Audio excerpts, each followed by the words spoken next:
वंदामि नमस्सामि नमस्सामि दुक्खौ कम्मखौ बोहिलाओ सुगैगमनम समाहिमरणम जिन गुण संपत्ति हो मध्यम। एक बार पुनः पढ़ेंगे। अच्छेमी उज्जेमी वंदामि नमस्सामि दुक्खौ कम्मखौ बोहिलाओ सुगैगमनम समाहिमरणम जिन गुण संपत्ति हो मध्यम। ठीक है ना? पढ़ लोगे सब लोग हैं? एक बार पुनः पढ़ेंगे, बिना देख के पढ़ेंगे चाहे तो। अच्छेमी पूजेमी वंदामि दुक्खौ कम्मखौ बोहिलाओ सुगैगमनम समाहिमरणम जिन गुण। ठीक है ना? तो ये जो है आपको पढ़ना है। पढ़ लोगे? सुनाओ, याद हो गए? अच्छे जोर से पढ़ो। अच्छेमी उज्जेमी वंदामि नमस्सामि दुक्खौ कम्मखौ बोहिलाओ सुगैगमनम समाहिमरणम जिन गुण संपत्ति हो मध्यम। अब जो हमने ये शब्द पढ़े हैं, अच्छे भी मतलब हे भगवान आपकी मैं अर्चना करता हूँ। क्या करता हूँ? हे भगवान मैं आपकी अर्चना करता हूँ। पूज्यमी हे भगवान आपकी पूजा करता हूँ। क्या करता हूँ? हे भगवान आपकी पूजा करता हूँ। वंदामि हे भगवान आपकी मैं वंदना कर रहा हूँ। क्या करता हूँ? वंदना कर रहा हूँ, त्रिकाल वंदना कर रहा हूँ। ठीक है ना?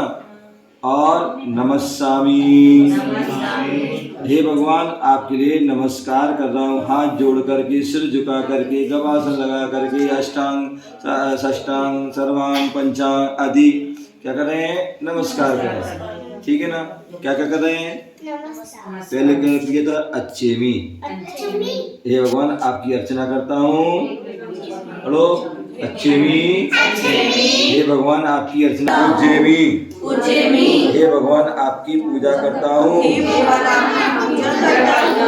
नमस्सामि वंदामि मैं आपकी वंदना करता हूँ। नमस्सामि मैं आपके लिए नमस्कार कर रहे हैं।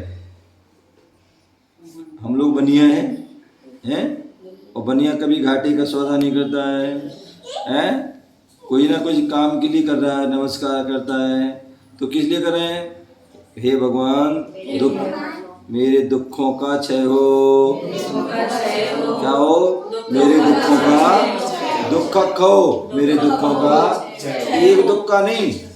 क्या एक दिन? क्योंकि अब गए, आज गए, हे भगवान सिर दर्द हो जाए, कल गए पेट दर्द हो जाए, परसों गए कमर दर्द हो जाए, नरसों गए जो है हमारे दांत दर्द हो जाए, परसों गए तो जो है हमारे घुटने दर्द हो जाए। ये नहीं, एक साथ कहो। यदि हमें कुछ कहना है भगवान से तो एक बार कह दो। क्या हो? बार बार नहीं।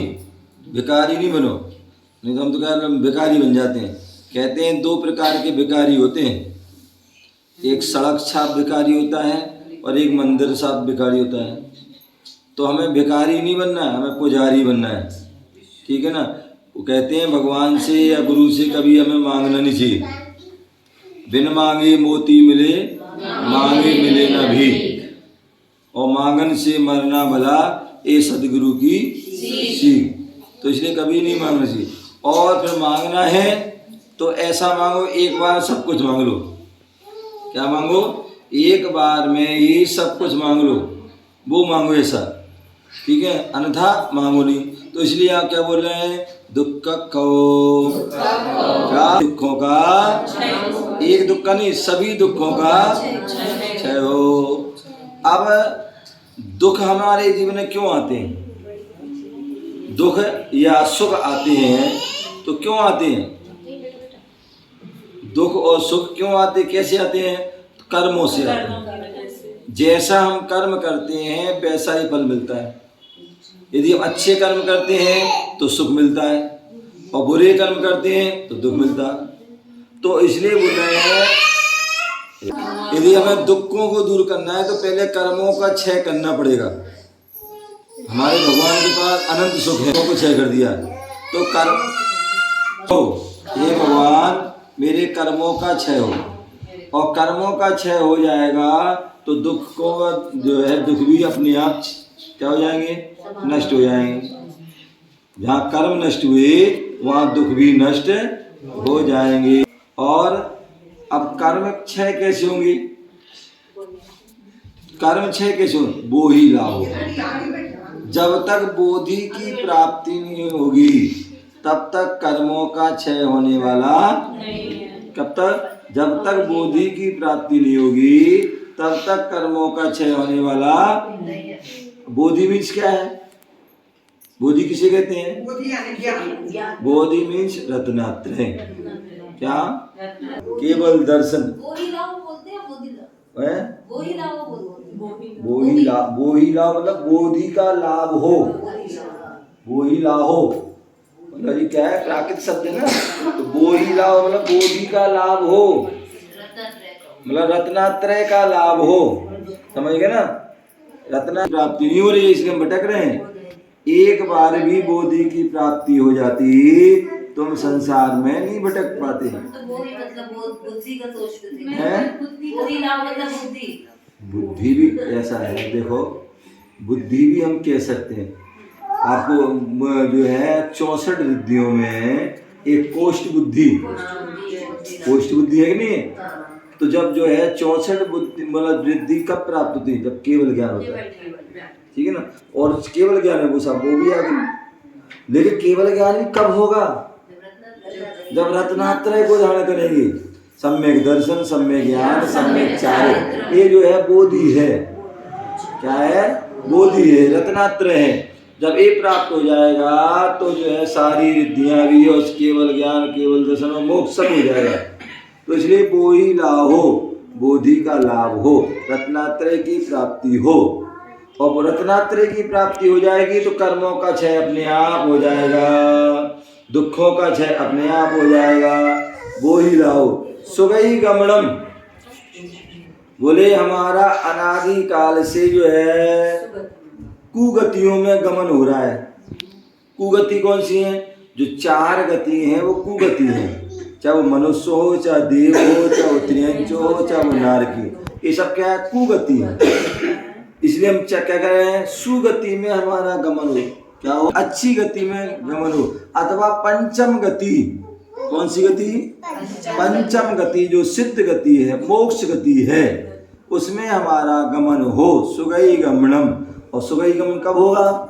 जब बोधि की प्राप्ति होगी, रत्नात्रय की प्राप्ति होगी, मुनि दीक्षा लेंगे, तपस्या करेंगे, तभी हमें बोधि की प्राप्ति होगी। तो बोही लाओ, बोधि की प्राप्ति हो, रत्नात्रय की प्राप्ति हो। और जब बोधि की प्राप्ति होगी, रत्नात्रय की प्राप्ति होगी तो सुगति में गमन हो। समाहि मरणम। अब जो है सुगति में गमन कैसे होगा? बोले बिना समाधि हम अनादि काल से कुमरण करते आ रहे हैं। क्या कर रहे हैं? कुमरण कर रहे हैं। इसलिए जो है हम जो चतुर्गति संसार भ्रमण कर रहे हैं, खोटी गतियों में जा रहे हैं। एक बार भी सुगमन हो गया होता तो निश्चित मानिए आपको जो है क्या होता? संसार में नहीं भटकते। सुगमन करना है तो समाधि मरणम, और समाधि मरण हर किसी का नहीं होता है। दिन रात मेरे स्वामी मैं भावनाए भाव, देहांत के समय में तुमको न भूल जाऊं, तुमको न भूल। ये जो है भावना सबको भावना चाहिए। तो दादा हो चाहे दादी हो, क्या हो, ये सबके लिए भावना भाना चाहिए। क्योंकि हम जो जब भावना भाएंगे, भावना भवनाशनी भावना भववर्धनी, अच्छी भावना भाओगे तो भवनाश हो जाएंगे, और बुरी भावना भाओगे तो भाव बढ़ जाएंगे। तो इसलिए ये हमारे लिए प्रत्येक समय, अम्मा क्या सोच रही हो, हमेशा भावना, अरे जाप तो ठीक है, समाधि भावना, मंदिर जाए, कहीं भी गुरुओं के पास जाए, क्षेत्र पे जाए, कहीं भी जाए, ये जो समाधि भावना का हमें हमेशा भावना, भगवान हमारे जब भी प्राण निकले तो कैसे हो, समाधि पूर्वक मरण हो, समता पूर्वक मरण हो, संयम के साथ मरण हो। और ये जो है जन्मों जन्मों के जो है भावना बनाते हैं तब होती है, ये भी पुण्य से, हाँ ये भी पुण्य से होती है। और कहते हैं जो किसी की समाधि हो रही है, समाधि करता है, और जो उसकी अनुमोदना करता है, उसकी सेवा करता है, उसकी ही जो है समाधि होती है, सम्यक रूप सच्ची समाधि। अन्यथा कितने ऐसे साधक होते, साधु होते हैं, त्यागी वृत्ति होते हैं कि जो अंत में उनकी समाधि नहीं हो पाती, परिणाम बिगड़ जाते, भाव बिगड़ जाते हैं, अथवा जो है संयम बिगड़ जाता है, कहाँ से कहाँ पहुँच जाते हैं। बिरले ही लोग होते हैं जो जन्मों जो है बचपन से जो साधुओं की सेवा करते हैं, साधुओं के आहार विहार निहार में सहभागी होते हैं, गुरुओं के उपदेश आदि सुनते हैं, उनकी सेवा करते हैं, भैयावृत्ति करते हैं, 4 प्रकार के दान आदि करते हैं, भगवान की भक्ति करते हैं, तो ऐसे लोगों की संलेखना समाधि होती है। कि जो जो है आरिका तपस्वी जो तपमती माता जी, और उनकी जो है संग में जो है लक्ष्मती माता जी जो ललितपुर की थी, और बहुत जो है साधु भक्त थी, साधुओं की जो है सेवा करने में तत्पर रहती थी। किसी भी संघ के कोई भी साधु आए, उनकी वह साधना में तत्पर रहती थी, उनके आहार विहार में तत्पर रहती थी, और अनेक माताजियों के उन्होंने जो है विशेष रूप से विहार कराए, और उससे इतनी उन्होंने साधना की, सेवा की, उसका फल मिला कि आचार्य विद्यासागर जी मुनिराज बोले शादीशुदाओं को दीक्षा नहीं देते थे, लेकिन 2006 में उन जो है सुशीला बाई जी, जिनका गृहस्थ अवस्था का नाम था, जिनके मिस्टर जो है गुलाब चंद जैन, पुत्र जो है महेंद्र जैन आदि, उनकी लड़की रेखा रंजना रानी आदि कई लड़कियां थीं, बड़ा पूरा परिवार था, शुभ संपन्न परिवार था, लेकिन साधु संतों के साथ रहकर उनकी सेवा करके वैराग की ओर उनका कदम बढ़े, और हमेशा साधु संत के पास आती जाती, आचार्य जी के पास जाती, माता जी को विहार कराती, और हर समय प्रार्थना करती, गुरुदेव हमें दीक्षा दें, दीक्षा दें, दीक्षा दें, और गुरु जी टालते जाते, और एक समय ऐसा उनका पुण्य का जोड़ आया कि 2006 में लगभग, जब श्रवण बेल गोला में मस्तकाभिषेक हो रहा था, उसी जो है समय में, उसी तारीख आदि के लगभग कुंडलपुर में आचार्य जी पूरे सत्संग विराजमान थे, और उस समय जो है सर कुंडलपुर की प्रतिमा आदि का भी जो स्थानांतरण आदि हुआ था, तो उस समय जो है आचार्य जी ने जो है केवल तीन जो है शादीशुदाओं, वैसे तो बहुत सारी दीक्षा दी थी, उनमें 3 शादीशुदाओं की जो लेडीज थी, जो परिवार से निकली थी, ऐसी उन जो महिलाओं को दीक्षा दी थी। उनमें एक सुशीला बाई जी जो थी, जो दीक्षा होने पर जो है लक्ष्मती माता जी बनी, जो गृहस्थ अवस्था की जो है बुआ थी, और जो बचपन से मैं उनको देखता था, खूब साधना तपस्या करती थी, एक अनाज लेना, 1-2 ये हरी लेना, 1-2 आदि फल लेना, अष्टमी चतुर्दशी उपवास करना, कहीं 10 लक्षण आदि उपवास करना, 16 का, मतलब बहुत सारी मतलब तपस्या करती थी। और उनकी वही तपस्या, गुरु भक्ति, भगवान की, जिनेंद्र भगवान की भक्ति का एक प्रताप था कि गुरुदेव प्रसन्न हुए, और उन्होंने उनको जो है आर्य का दीक्षा दी, और आर्य का दीक्षा के बाद उनके लिए तपोमती माता जी के संग में उनको जो है उनको शामिल कराया कि इनके साथ रह करके तुम्हें माता जी का ध्यान रखना और माता जी तुम्हारा ध्यान रखेंगे और अपनी जैसी माता जी कहेंगी वैसी तपस्या साधना करना है। और विगत 2006 से वह उनके साथ में थी, साधना कर रही थी। और अभी कुछ दिनों से जब मालूम पड़ा कि उनका जो है स्वास्थ्य खराब हो गया, उनकी जो है भोजन आदि नहीं पच रहा था, तो जो है वह फिर भी बिहार चल रहा था और विचार यही था कि जो है आचार्य के पास जाएं, लेकिन स्वास्थ्य अनुकूल ना होने के कारण उनको बरेला में रोक दिया गया, मतलब जो पूरा संघ रुका माता जी आदि। और वहाँ से आचार्य श्री का समय सागर जी का आदेश आया, संदेश आया कि आप वहीं रुकें और आप जो है अब संलेखना की ओर अपने कदम बढ़ाएं, अपनी साधना बढ़ाएं। और जैसे ही उनका आचार्य जी का आदेश आया तो उन्होंने 25 तारीख को 25 अक्टूबर को अंतिम जो है जो भी थोड़ा बहुत आहार पानी लिया और उसके बाद उन्होंने चारों प्रकार के साथ आहार आदि का उन्होंने या जो त्याग किया कर और क्रम से उन्होंने अपनी साधना बढ़ाई, तपस्या बढ़ाई और अपनी समता भाव से वह साधना की ओर बढ़ती गई। और आज जो है प्रातः काल की बेला में जो ब्रह्म मुहूर्त आदि में उन्होंने समता पूर्वक जो है पंच परमेष्ठी का सुमरण करते हुए अपने जो है आर्यका व्रत का निर्दोष चर्या का पालन करते हुए समता पूर्वक समाधि पूर्वक उन्होंने जो है आज के दिन जो है उन मरण को प्राप्त हुई, संलेखना समाधि पूरी हुई। उनकी वह भव्य आत्मा के लिए जो है मंगल आशीर्वाद, अभी कुछ दिन पहले उनके पास उनकी जो वहाँ लड़की गई थी सेवा के लिए, तो उनकी जो है उन्होंने आशीर्वाद भी मांगा था, तो उनको आशीर्वाद ही प्रदान किया गया था। कुछ समय पहले जो है वीडियो कॉल से किसी ने जो है आशीर्वाद भी दिलवाया था, तो तब उन्होंने आशीर्वाद भी लिया था।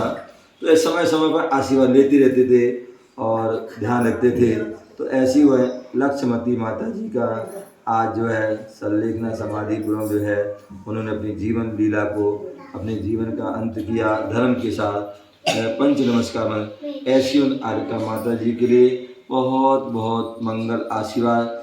जैसे उन्होंने इस मनुष्य पर्याय में रह कर के साधना करी, तपस्या करी, और निश्चित मानिए उनकी साधना तपस्या निर्दोष चर्या के माध्यम से ये निश्चित है कि उन्होंने अपने स्त्रीलिंग का छेदन किया होगा और देव पर्याय में जाकर के जो है कहते हैं कि ये आत्मा जो है कहीं बहुत से लोग कहते हैं भूत बन जाती है और भटकती रहती है, तो ऐसा कुछ नहीं है।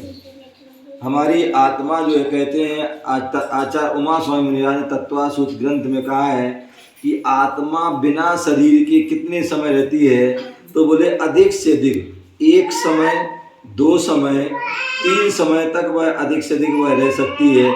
चौथे समय में नियम से किसी ना किसी शरीर को वह धारण जरूर कर लेती है, इससे ज़्यादा वह जो है भटकती नहीं है। तो निश्चित ही वह माता जी ने जो है सुबह की बेला में समाधि की थी, तो निश्चित ही 1-2 समय आदि में ही उन्होंने देव पर्याय को धारण किया होगा। और जब देव पर्याय धारण करते हैं तो निश्चित ही अंतर मुहूर्त के बाद जो वैमानिक देव होते हैं वो अंतर वैमानिक क्या व्यंतर भी ज्योतिषवादी विकल्प सभी देव जो है वैमानिक में तो सम्यक दर्शन के साथ भी जन्म हो सकता है, लेकिन जो है अन्य जो है उनमें मिथ्यादि सा जन्म होता है, लेकिन वहाँ पर भी मिथ्या सा हो सकता है। लेकिन अंतर मुहूर्त के बाद सम्यक दर्शन को धारण कर लेते हैं और अपने सु अवधि ज्ञान से वह ध्यान लगाकर देख लेते हैं कि हम यहाँ कैसे आए हैं। जैसे आपने सुना होगा मेढक के जीव के बारे में कि मेढक जो है भगवान के दर्शन के लिए जा रहा था, समोषण में जा रहा था, हाथी के पैर के नीचे आया और मृत्यु को प्राप्त हो गया, तुरंत देव बना और अवधि ज्ञान से जाना कि हम यहाँ कैसे आए, तो उसने जाना कि हम भगवान के दर्शन के लिए आ रहे थे और मृत्यु ऐसी हुई, इसलिए देव पर्याय में तुरंत वह सारे काम छोड़ करके वहाँ जाता है भगवान के दर्शन। उसी प्रकार माता जी ने भी जीवन में साधना की और सम्यक समाधि की, तो उससे निश्चित ही उनको जो है देव पर्याय मिली है और सम्यक दर्शन प्राप्त हुआ होगा।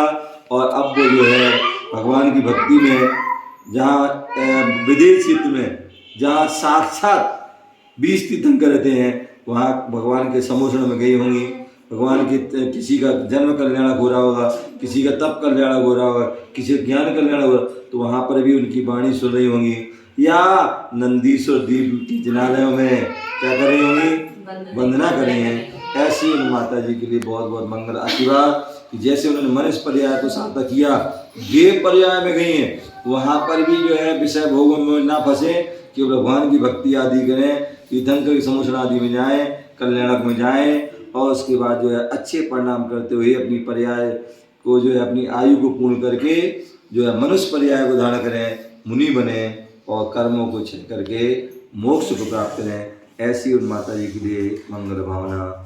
ओम नमः सिद्धेभ्यः। हमारा गमन कब होगा? बैठ जाइए भाई, करना है, यही भावना भाना है कि हे भगवान क्या हो, जब प्राण तन से निकले, क्या हो, जब प्राण तन से निकले तो आपका ही सुमरण करूं। क्या करूं? जो सुमरण किनका होता है? सुमरण किनका होता है? बोले जो समाधि मरण करता है, जो प्रभु का सुमरण करता है। क्या करता है? जो प्रभु का सुमरण करता है उसका ही सुमरण होता है। तो इसलिए मैं सुमरण करो, श्वास श्वास में प्रभु भजो, श्वास वृथा ना खो, ना जाने इस श्वास का फिर आना होए ना हो। तो इसलिए हर समय अपन देखते हैं कितने ऐसे लोग होते हैं रात को सोए थे कि सुबह हम ये करेंगे वो करेंगे, और मालूम पड़ा कि वे सोते रह गए, अथवा मालूम पड़ा मुनियों के पास बैठे हैं और बैठ के ही घर गए, चलो घर जाएंगे, और घर ही नहीं पहुंच पाए और जीवन लीला समाप्त हो गई। या घर से मंदिर आ रहे हैं रास्ते में ही समाप्त हो गए। कोई बैठे बैठे, कोई लेटे लेटे, कोई चलते फिरते, कोई दुकान में आदि है, कोई हॉस्पिटल में बैठे बैठे लेटे लेटे चले जाते हैं। तो भैया ऐसे नहीं करना हमारा तो क्या हो, सुमरन करते हुए सुमरन करना है। तो भगवान का सुमरन करिए, पंच नमस्कार मंत्र का सुमरन कीजिए, तो इस तभी आपकी सुगई गमनम समाधि मरणम, समाधि पूर्वक मरण होगा। और समाधि पूर्वक मरण जो होता है बोले उत्तम, जो समाधि का मरण करता है वो उसी भाव से मोक्ष जाता है, अथवा 2-3 भाव में मोक्ष चला जाता है, अथवा 7-8 भाव में मोक्ष जाता है, अथवा 32 भाव में नियम से, 32 भाव में जो नियम से, जो एक बार अच्छी संलेखना कर लेता है वो 32 भाव में नियम से वह मोक्ष को प्राप्त करता है। तो ऐसे समाधि मरणम, समाधि पूर्वक जो मरण करता है उसका ही सुगति में गमन होता है। समाधि मरण जिन गुण संपत्ति हो मध्यम, और जो समाधि पूर्वक मन करता है सुगति में गमन करता है उसको ही जिन गुण, जो जिनेंद्र भगवान के गुण रूपी संपत्ति है वह उसको प्राप्त होती है। तो हम सभी को यदि ये सब प्राप्त करना, जिन गुण संपत्ति, जो सामान्य रुपया पैसा धन दौलत नहीं, जो जिनेंद्र भगवान के गुण रूपी संपत्ति क्या है? अनंत ज्ञान, अनंत दर्शन, अनंत सुख और अनंत वीर, ये स्वाचतुष्टय हैं। इन स्वाचतुष्टय की प्राप्ति कब होती है? जब 4 घातीय कर्मों का नाश होता है, तब ये जो है जो स्वाचतुष्टय की प्राप्ति, अंतरंग लक्ष्मी और बहिरंग लक्ष्मी आदि की प्राप्ति। तो ऐसे जिन गुण संपत्ति की मुझे प्राप्ति हो, कब? जब हमें जो है प्रार्थना गंभाएंगे। कौन सी? एक बार पुनः पढ़ेंगे, हाथ जोड़िए। अब जो है हाथ जोड़िए, भगवान को स्मरण करते हैं और क्या करना है? अंचेमी भोजेमी, हाँ 3 आवर्त करते हुए, 3 आवर्त करते हो और एक सुनति करते हुए, अच्छेमी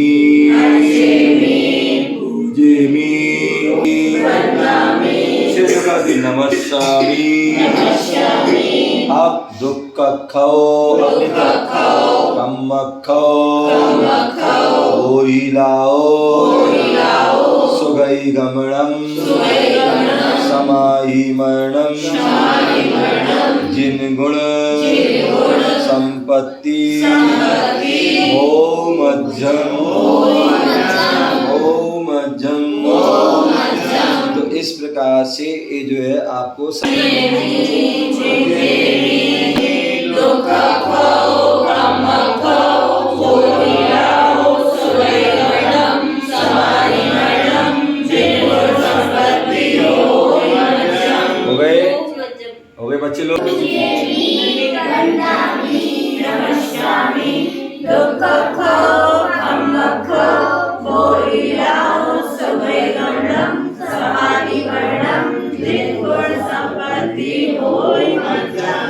ना, याद हो गया ना। एक बार बोलो, एक बोलो, आप भी लोग बोलो।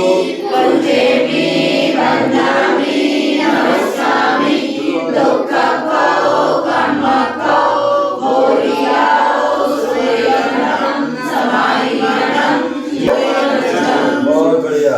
तो ये जो है लाए कुछ मेरे दुखों का चलो कम को, मेरे कर्मों का चलो बोई लाओ, बोधि की प्राप्ति हो, सुगई गमनम, सुगई में जो है सुगति में गमन हो, समाहि मरणम समाधि पुरमण हो, और जिन गुण संपत्ति हो भगवान की संपत्ति रूपी में मध्यम। तो इस प्रकार से भक्ति पढ़ेंगे मंदिर में जाके, और फिर गवासन लगा करके झुक करके नमस्कार करेंगे, पूरे हाथ झुकना चाहिए जमीन में, नमो। इसी प्रकार से गुरुओं के पास जाकर के भी हमें यही बोलना है, ठीक है ना, पूरी प्रार्थना बोलना है, और उसके बाद नमोस्तु भगवान, नमोस्तु भगवान, नमोस्तु, ठीक है ना, इस बात करना।